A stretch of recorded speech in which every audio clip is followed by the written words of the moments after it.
봉독하겠습니다. 하나님 말씀은 요한복음 4장 46절부터 54절 말씀까지입니다.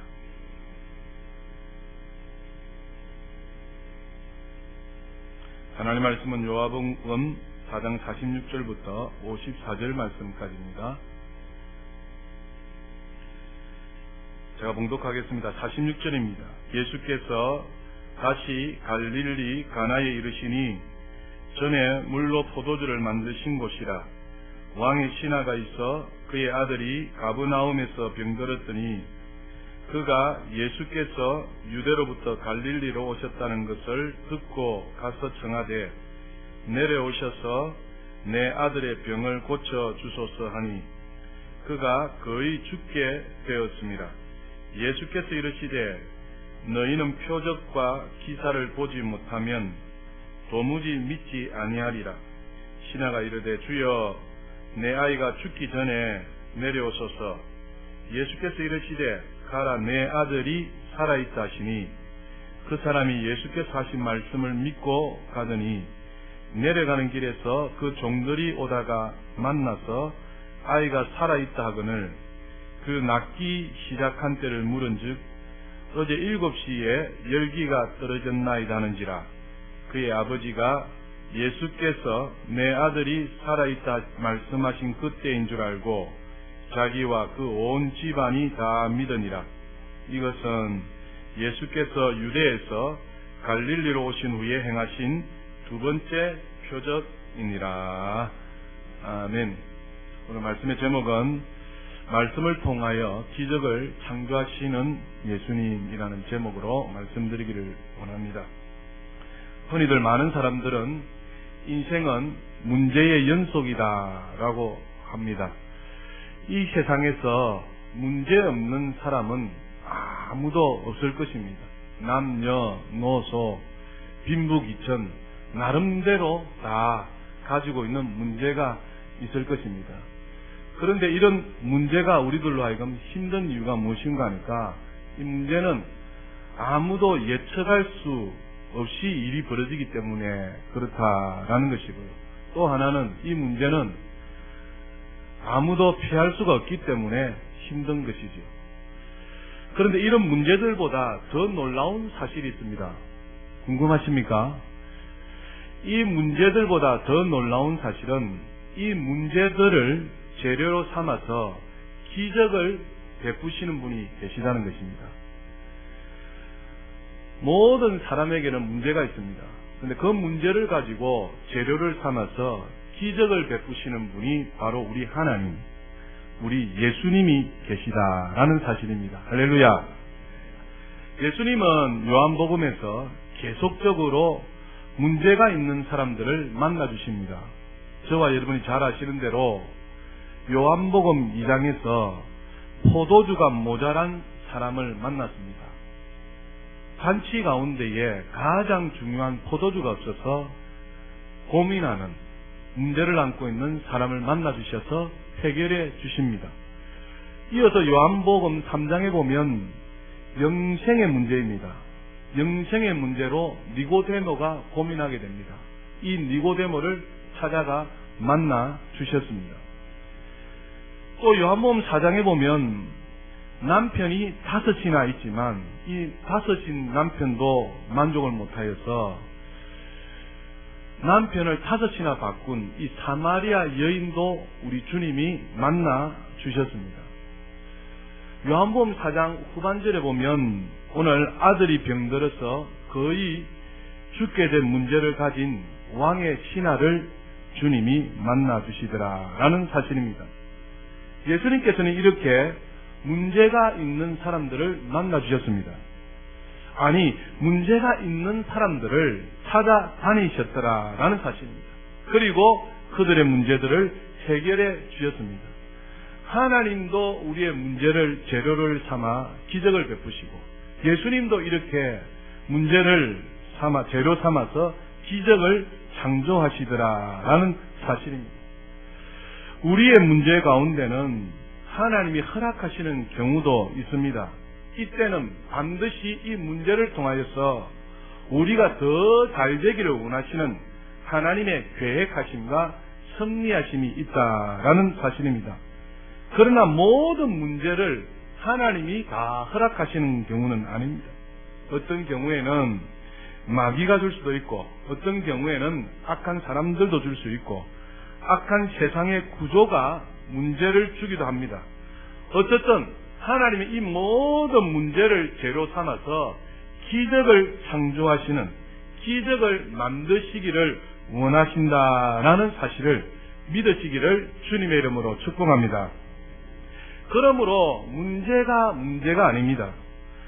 문제를 어떻게 보느냐, 이 문제를 어떻게 반응하느냐, 이 문제를 어떻게 해석하느냐, 이 문제를 어떻게 사용하느냐, 이것이 진짜 문제인 것을 알아서 이런 문제 가운데 더 잘 되시고 더 형통하시는 우리 모두가 다 될 수 있기를 다시 한번 주님의 이름으로 축복합니다.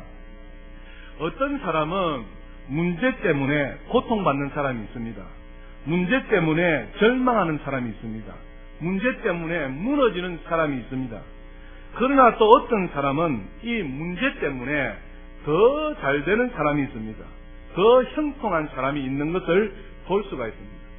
그래서 문제 때문에 잘 된 사람들의 그 특징을 살펴보면, 첫 번째는 문제를 만날 때마다 그 문제를 두고서 기쁘게 반응한다는 것입니다.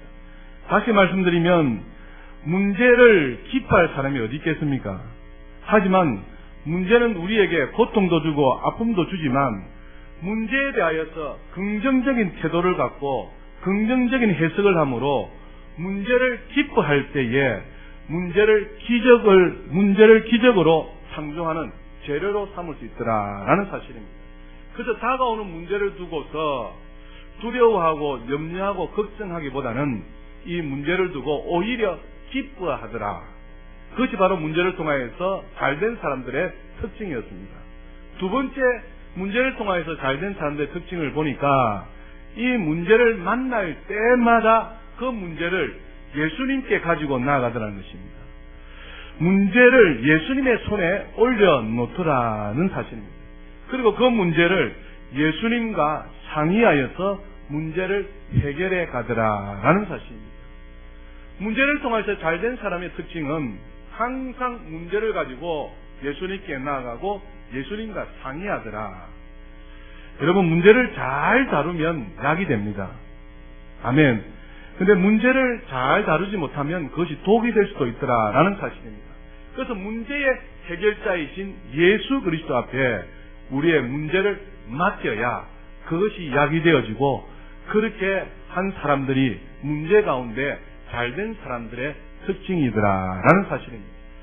세 번째, 또 문제를 만난 사람들이 잘된 사람의 특징이 무엇인가 하니까, 문제를 만날 때마다 해결책 중심으로 그 문제를 다루더라는 것입니다.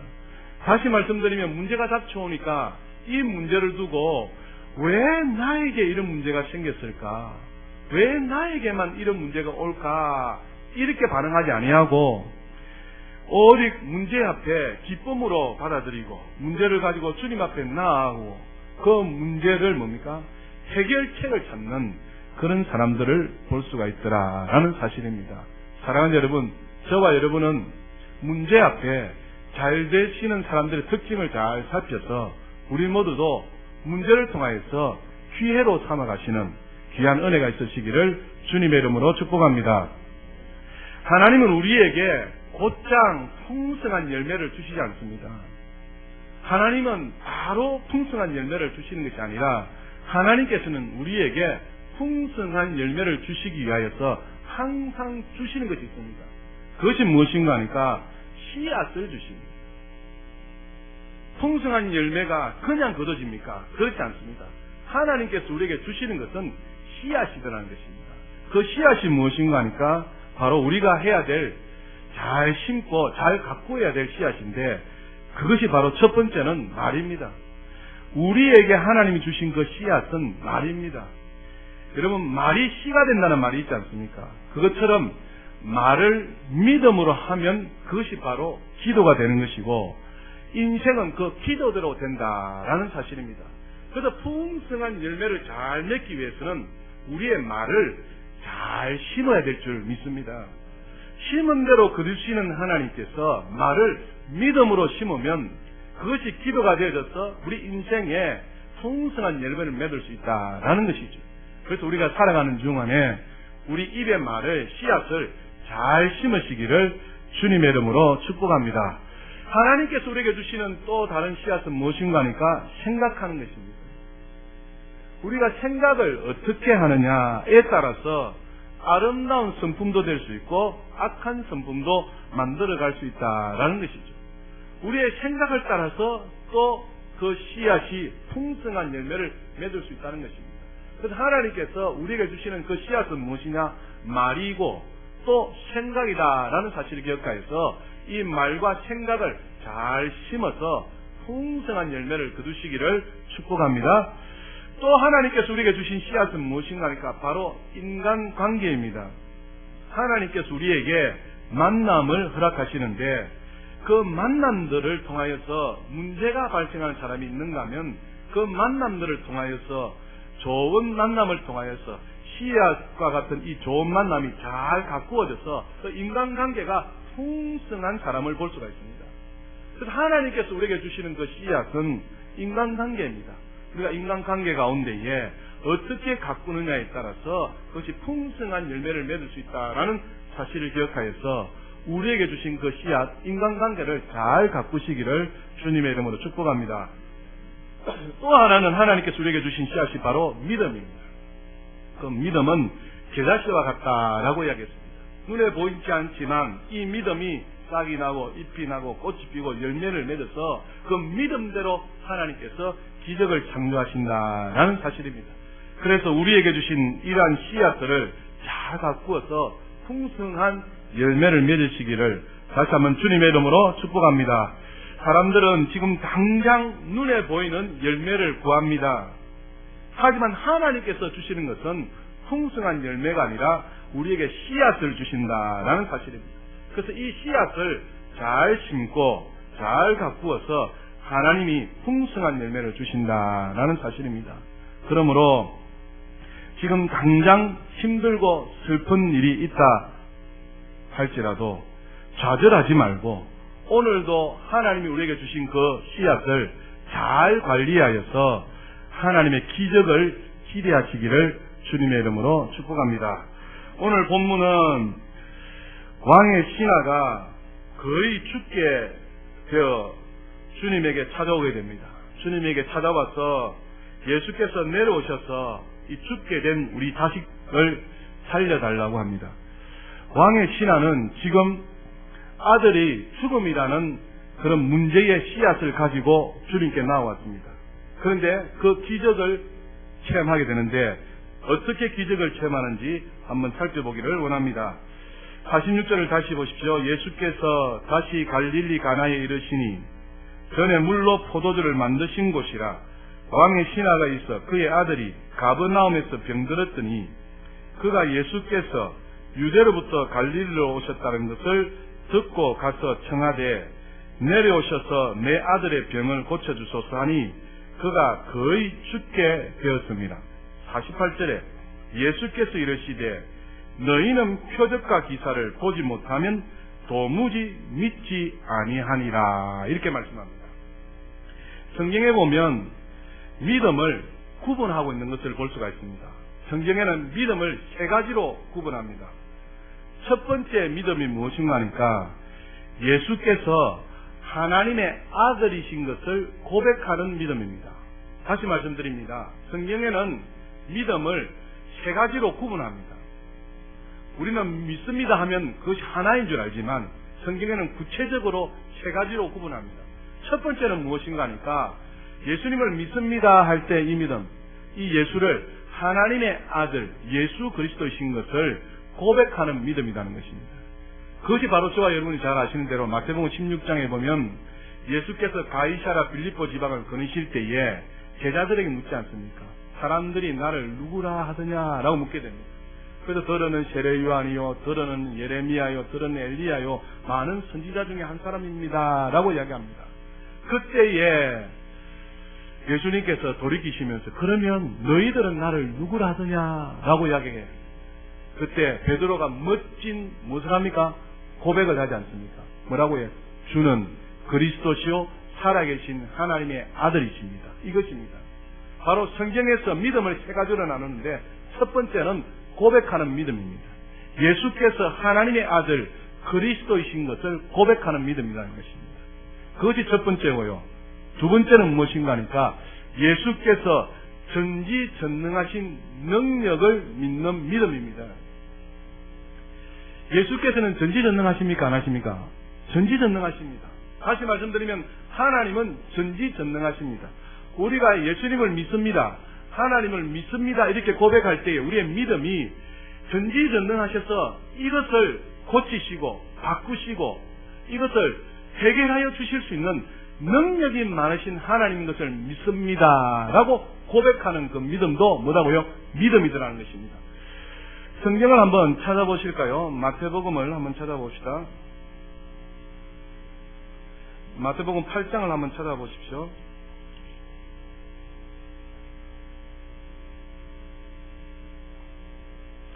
마태복음 8장 23절부터 한번 보겠습니다.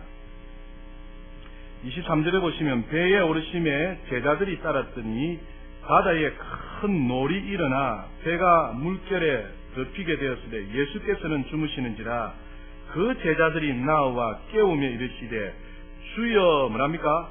구원하소서 우리가 죽겠나이다. 26절에 예수께서 이르시되 어찌하여 무서워하느냐? 뭐가 없는 자들이요? 믿음이 작은 자들아 하시고 곧 일어나사 바람과 바다를 꾸짖었으니 아주 잔잔하게 되거늘 이렇게 말씀합니다. 풍랑이는 바다 가운데에 제자들이 그 풍랑이는 바다로 죽게 이르게 됩니다. 죽음 직전에 이르렀을 그때에 그 제자들이 예수님께 나와서서 하는 말이 무엇입니까? 주여 우리를 뭐 하소서요? 구원하소서 이렇게 합니다. 구원도 여러분 성경의 엄밀히 보면 구분이 되어 있다는 것입니다. 지금 이 구원은 무슨 구원입니까? 풍랑 이는 바다에서 우리를 구원하소서 이 말입니다. 말이 들려요? 맞습니다. 풍랑 이는 바다에서 우리를 구원하소서라고 예수님께 말을 하니까 예수님께서 하시는 말씀이 무엇입니까? 어찌하여 무서워하느냐? 무엇이 작은 자들아요? 믿음이 작은 자들아 이렇게 말씀하고 있습니다. 예수님이 전지전능하셔서 풍랑 이는 바다와 파도를 명령하시고 꾸짖으시니 금방 잠잠하게 되었더라는 것입니다. 예수님의 전지전능하신 것을 말하는 것입니다. 그래서 믿음이 구분이 되어 있습니다. 예수가 하나님의 아들 그리스도인 것을 믿는 믿음, 또 예수님께서 이렇게 풍랑 이는 바다와 파도를 잔잔하게 하시는 능력이 있다는 것을 믿는 믿음입니다. 오늘 사랑하는 여러분, 우리가 예수를 믿게 된 것은 예수를 주로 고백하여 믿게 된 줄 믿습니다. 이렇게 믿은 저와 여러분들에게 환경이 문제가 될 수 있다 없다요? 있다는 것입니다. 이런 환경 가운데서도 구원하실 능력이 주께는 있습니까 없습니까? 있다는 것입니다. 그것을 어떻게 해요? 믿으라는 것입니다. 그것을 믿는 믿음도 있다는 것입니다. 그래서 환경 가운데 어려움이 닥쳐올 때에 우리가 예수가 하나님의 아들이십니다라고 고백한다면은 그 믿음과는 맞지 않는 것이죠. 초점이 맞지 않는 것이죠. 그래서 여러분 구분하셔야 됩니다. 환경의 어려움을 통하여서 닥쳐오는 문제가 있다면 능력의 주님을 믿어야 될 줄 믿습니다. 풍랑이는 바다와 파도를 잔잔케 하시는 그 주님의 능력을 믿습니다라고 고백해야 된다는 것이죠. 그래서 나를 죄에서 구원하여 주시고 세상에서 구원하여 주신 그 주님이 아니라 환경의 어려움 가운데 이 환경조차도 우리 주님은 능력을 베푸셔서 이 환경을 바꿔주실 수 있는 믿음, 이것도 바로 성경에서는 믿음이라 인정하는 것입니다. 그래서 믿음을 엄밀히 구별하는 것입니다. 고백하는 믿음이 있고 또 무엇이라고요? 환경을 바꾸실 수 있는 능력이 우리 주님께 있다라는 것을 믿는 믿음도 있습니다. 또 한 가지 들어가 있습니다. 요한복음 1장 1절에 보면 태초에 하나님이 계시니라, 태초에 말씀이 계시니라, 이 말씀이 하나님과 함께 계셨으니 이 말씀이 곧 누구시다고요? 하나님이시라. 1장 14절에 이 말씀이 뭐가 되었어요? 육신이 되어서 우리 가운데 거하시네 우리가 그의 영광을 보니 아버지의 영광이요 독생자의 영광이요 은혜가 진리가 충만하더라라고 말씀하고 있습니다.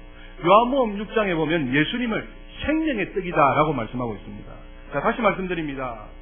성경에는 믿음을 세 가지로 이야기합니다. 첫 번째는 예수님이 하나님의 아들 그리스도이신 것을 믿는 믿음입니다. 두 번째는 예수님께서 전능하신 능력이 있다는 것을 믿는 믿음입니다. 세 번째는 무엇인가 하니까 예수님이 말씀인 것을 믿는 믿음입니다. 요한복음 1장 1절에 다시 한번 찾아가 봅시다. 요한복음 1장 1절에 보시면 요한복음 1장 1절에 태초에 말씀이 계시니라. 이 말씀이 하나님과 함께 계셨으니 이 말씀이 곧 누구시다고요? 하나님이시라. 14절에 말씀이 뭐가 되었어요? 육신이 되어 우리 가운데 거하심에 우리가 그의 영광을 보니 아버지의 독생자의 영광이요 은혜와 진리가 충만하더라고. 말씀이 하나님이신데 이 말씀이 육신이 되어 우리 가운데 오신 분이 누구십니까? 예수 그리스도시잖아요. 그래서 예수님이 무엇이다고요? 말씀이시다. 이것을 요한복음 6장에 한번 찾아가 보실까요? 요한복음 6장 35절 보십시오. 요한복음 6장 35절 보시면 예수께서 이르시되 누구께서요? 예수 당신이 말씀하시기를 예수께서 이르시되 나는 뭐랍니까? 생명의 떡이니 내게 오는 자는 결코 줄이지 아니할 터이요 나를 믿는 자는 영원히 목마르지 아니하니라 이렇게 말씀합니다. 48절에도 예수님이 하시는 말씀이 내가 곧 뭐라고 해? 생명의 떡이요. 51절에도 나는 하늘에서 내려온 살아있는 떡이니 사람이 이 떡을 먹으면 영생하리라. 내가 줄 떡은 곧 세상의 생명을 위한 내 살이니라 하시니라 이렇게 말씀합니다. 다시 말씀드립니다. 예수님이 하나님의 아들 그리스도이신 것을 고백하는 믿음도 믿음입니다. 두 번째는 예수님께서 전지전능하신 능력이 있다는 것을 믿는 믿음도 믿음입니다. 또 하나 예수님께서 생명의 떡, 곧 말씀인 것을 믿고 순종하는 믿음도 뭐다고 해? 믿음이라는 것입니다. 이해되십니까? 그래서 오늘 왕의 신하가 거의 죽게 되었습니다. 어떻게 기적을 체험하는가 보십시다.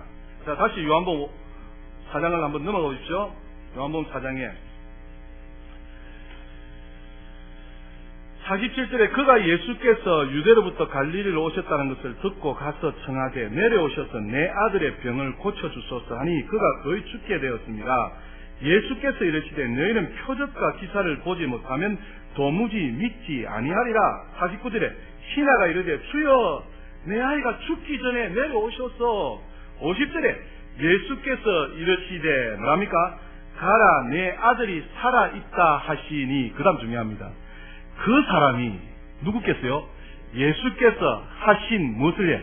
말씀을 그 다음 어떻게 해요? 믿고 어떻게 해요? 가더니 이렇게 말씀합니다.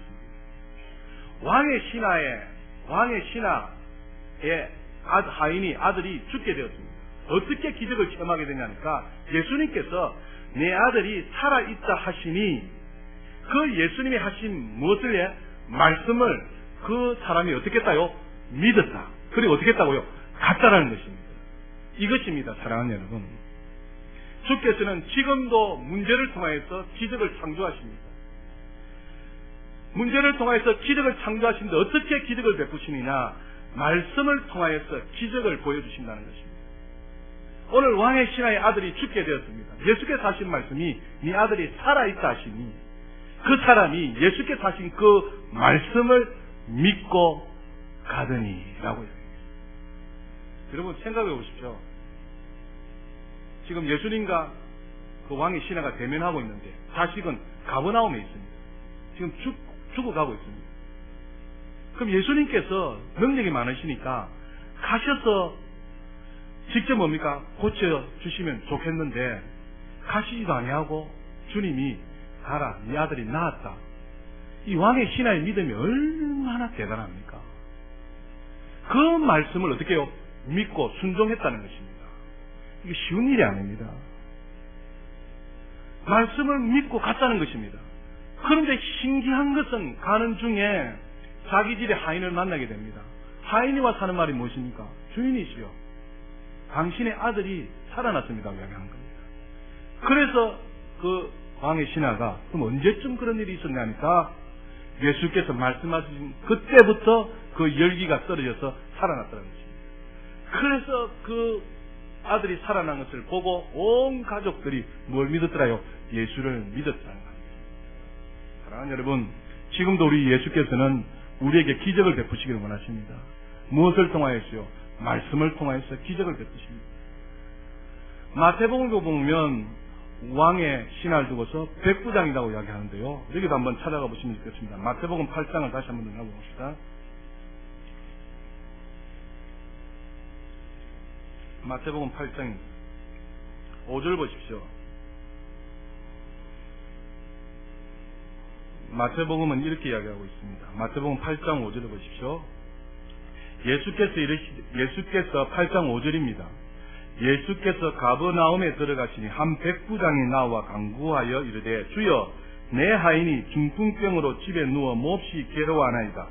이르시되 내가 가서 고쳐주리라. 8절에 백부장이 대답하여 이르되 주여 내 집에 들어오심을 나는 감당하지 못하겠사오니 뭐랍니까? 다만 말씀으로만 하옵소서. 그리하면 내 하인이 낫게 사옵나이다. 엄청난 믿음이지 않습니까? 백부장의 하인이 중풍병에 들었습니다. 그래서 예수의 소문을 듣고 예수님 우리 집에 가서 내 하인의 중풍병을 고쳐주소서 이렇게 이야기하게 됩니다. 그렇게 해야 되는데 예수께서 내가 가리라 이렇게 하니까 백부장 하인이 하는 말씀이 무엇입니까?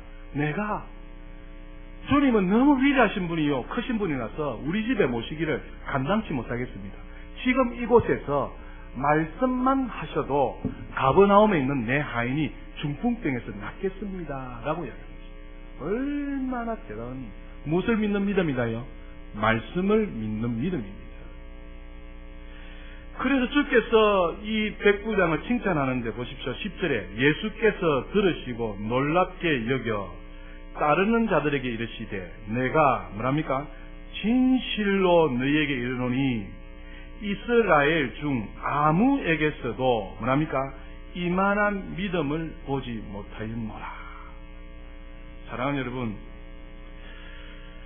이렇습니다. 우리 주께서는 전지전능하셔서 말씀을 통하여서 기적을 베푸십니다.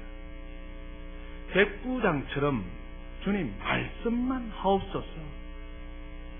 내 수하에도 종이 있어서 내가 이리 가라면 이리 가고 내가 저리 가라면 저리 가는데 주께서는 능력이 크신 분이라 주께서 여기서 말씀만 하셔도 내 가버나움에 있는 하인의 중풍병이 낫겠습니다. 이 믿음 이스라엘 중에서 아무에게서도 보지 못했다. 대단하지 않습니까? 왕의 신하도 마찬가지입니다.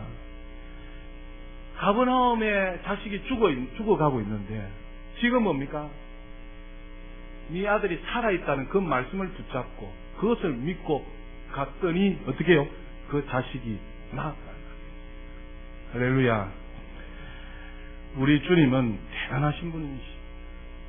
문제를 재료로 삼아서 기적을 베푸시는 우리 주님이십니다. 그 주님을 우리가 지금 뭐 하고 있다고요? 믿고 있지 않습니까? 말씀을 통해서 기적을 베푸시는 주님을 믿으시기를 주님의 이름으로 축복합니다. 요한복음 4장 47절을 보니까 하나님의 기적은 인간의 절망의 절정에서 시작되는 것을 볼 수가 있습니다. 그 자식이 거의 뭐가 됐다고요? 죽게 되었더라는 것입니다. 완전한 절망 가운데 있었습니다. 여러분, 우리 인생 가운데에 참 많은 유혹들이 있습니다. 물질의 유혹도 있고 명예의 유혹도 있고 권력의 유혹도 있습니다. 그런데 가장 잔인하고 강한 유혹이 여러분 뭐라 생각하십니까? 절망입니다. 절망. 또 반대로 가장 쉬운 유혹 무엇인지 아십니까? 절망입니다. 완전히 뭡니까? 문제 가운데 절망할 수 없는 그런 상황 가운데 있다 할지라도 사랑하는 여러분, 절망을 선택하면 안 됩니다. 지금 당장은 제일 쉽습니다. 그래서 사랑하는 여러분, 예전에 삼성그룹의 그 회장이 뭡니까? 자살해 죽잖아요. 무슨 문제입니까? 사장도 문제가 있고 회장도 문제가 있고 청사원도 문제가 있고 다 문제가 있습니다. 문제 가운데 뭡니까? 그 문제를 그냥 놓아버리면 가장 쉬운 것 같습니다. 가장 무거운 것도 뭐라고요? 절망입니다. 우리에게 닥쳐오진 문제가 사랑하는 여러분 기회로 삼으시기를 주님의 이름으로 축복합니다. 우리 하나님은 가장 드라마틱하게 역사하십니다. 한마디로 사람의 머리로 이해될 수 없고 예측할 수 없는 일들을 주님은 얼마든지 하실 수 있습니다. 그렇기 때문에 어떤 환경 가운데서도 낙심하거나 포기하지 마시기를 주님의 이름으로 축복합니다. 절망을 선택하면 지금 당장은 편할 것 같습니다. 그러나 절망을 이기는 또한 유일한 길은 바로 희망을 선택하는 것입니다. 아직 남아있는 작은 가능성을 붙잡으시기를 주님의 이름으로 축복합니다. 믿음을 선택하시고 하나님을 의지하시고 절망의 유혹을 극복하셔서 그 드라마틱하게 우리 인생을 만들어 가시는 하나님을 경험해 보실 수 있기를 주님의 이름으로 축복합니다. 하나님은 결코 당신을 떠나지도 않습니다. 하나님은 결코 당신을 버리시지도 않습니다. 우리 예수님은 당신의 문제들을 재료로 삼아서 기적을 베푸실 준비를 하고 계시다라는 사실을 꼭 기억하여서 다만 말씀만 하옵소서. 말씀을 통하여서 기적을 베푸시는 주님을 만남으로 우리의 문제 가운데 승리하시는 저와 여러분 다 되시기를 그러하신 주 예수 이름으로 축복합니다. 기도하겠습니다. 살아계신 하나님 아버지, 아브라함은 하나님의 약속을 받은 지 25년이 지났어야